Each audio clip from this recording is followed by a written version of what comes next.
To my YouTube listeners, if you haven't subscribed to the channel yet, please subscribe. It'll make a big difference for the Chassidic Story Project.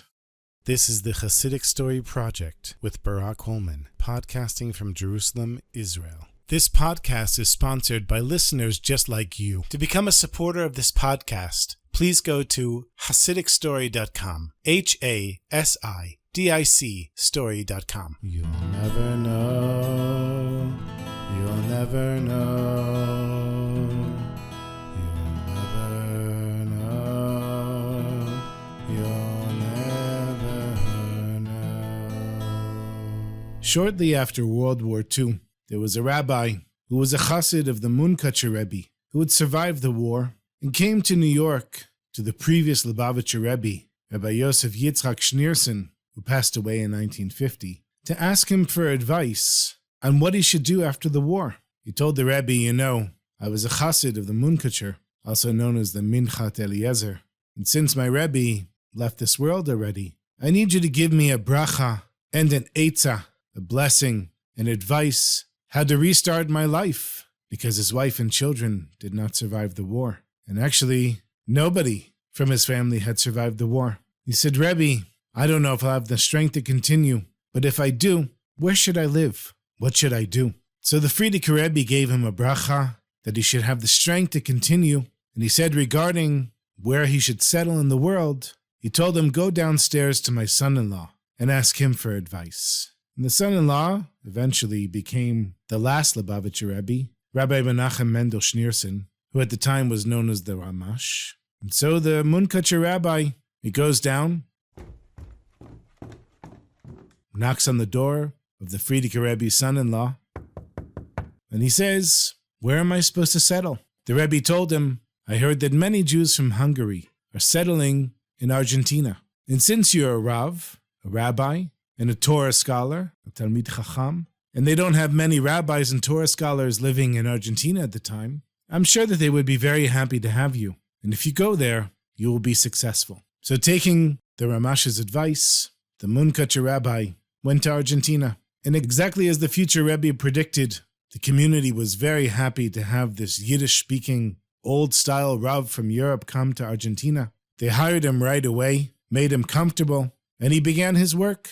So being a rabbi, the first thing he had to do was establish a school. He also set up a mikveh and a shul and everything that the community needed. And the community was very pleased with the work he had done for them. This went on for many years, and one day a woman comes to the rabbi and she's crying. She says her daughter, who she loves with her whole heart, met a very nice young man in college and she wants to marry him. The only problem is that he's not Jewish. And it didn't matter how many pleas and promises and threats she made to her daughter. Her daughter wasn't interested in hearing anything from the mother. The daughter said, listen, I'm in love, he's a wonderful man, and that's all that matters to me. So the mother asked the rabbi if he could please speak with her daughter and maybe convince her not to marry this non-Jewish man. So the rabbi calls up the daughter, and they start to have a conversation. He tries to explain to her that even though, halachically, the children would be Jewish, it would be very difficult to raise them with a non-Jewish spouse, and that marrying a Jew would be much better for her in the future, and for her children and for herself. And the woman answered all of the rabbi's questions very respectfully, but then she said, Rabbi, thank you for your time, thank you for your call, but I'm in love, and I love this man, and I don't care if he's a Jew or not, I'm going to marry him. And then she hung up the phone. And when the rabbi tried to call back, she didn't answer this time. The rabbi told the mother, sorry, there's nothing more I can do. And the woman left. And the rabbi is thinking to himself, how can I help this woman and her daughter? And then he remembered all those years ago when he went to the Frierdiker Rebbe and asked for advice after the war. The Rebbe said he should speak to his son-in-law. And the son-in-law was now the Lubavitcher Rebbe. So the rabbi called up 770 in Crown Heights from Argentina. And he spoke with the Rebbe's secretary, Rabbi Chodakov, and he told him the whole story. And he said that the Rebbe's father-in-law, the Frierdiker Rebbe, had said whenever the Munkacher Rav needed to know what to do, he should ask the son-in-law, the Rebbe. So Rabbi Chodakov is listening, and then the Rebbe picks up the phone, which was very rare in those days. And the Rebbe said that the rabbi should tell the young woman that there's a Jew in Brooklyn who cannot sleep because of what she's planning on doing. And then the Rebbe hung up the phone. So the rabbi said to Rabbi Chodakov in Brooklyn, what am I supposed to do with that? And Rabbi Chodakov said, what do you mean? You do exactly what the Rebbe said. So the rabbi hung up the phone, and now he's trying to figure out, okay, what do I do? How is this going to solve the problem? I mean, this woman won't speak with him, so how is he going to get the message to her? And even if she does hear the message, what is she going to think about a crazy message like that? But knowing that he was a Chassid of the Munkatcher Rebbe, and if the Munkatcher was alive and told him to do something, he would do it without any questioning. And knowing that the Lubavitcher Rebbe was a great tzaddik, he was going to fulfill the instructions without trying to understand the meaning behind them. And so he called up the young woman, and to his surprise and shock, she actually answered the phone. And knowing that he only had a few seconds to get her attention, he said to her, listen, I received a very important message for you from New York, and it'll only take a few minutes for me to give it to you. Please come to my office as soon as you can, so we can discuss the matter. And the woman said she would come in around half an hour,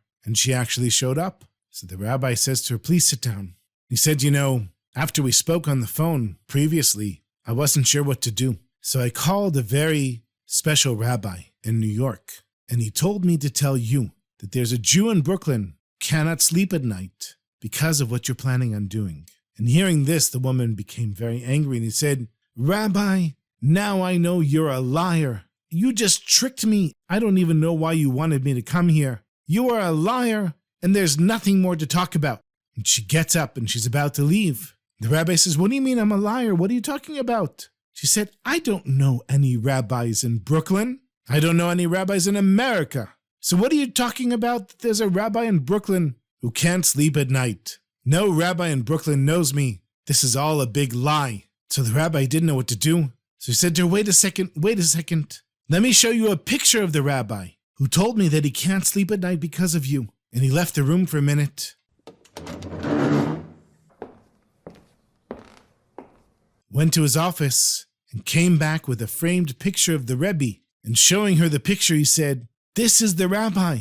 This is the rabbi in Brooklyn who can't sleep because of you. And when the woman saw the picture, she started shaking. She said, that's the rabbi? And the Munkatcher Rabbi said to her, yeah, why? Why all of a sudden does the picture make an impression on you? She said, for the last few nights, I've had a dream every night. And this man came to me in a dream, and he told me not to marry the man that I'm engaged to, warning me of all the terrible things that might happen to us if we got married. And I never saw that Jew before, and I didn't know who he was. So I just ignored the dreams. But now you're telling me that you spoke with the Rebbe himself, and he told me that there's a Jew in Brooklyn who can't sleep because of me? She said, now I know that it's not just a dream, but there really is a Rebbe who cares so much about me that he can't sleep at night. So she broke up the engagement, and a year later, she married a Jewish man. They had beautiful Jewish children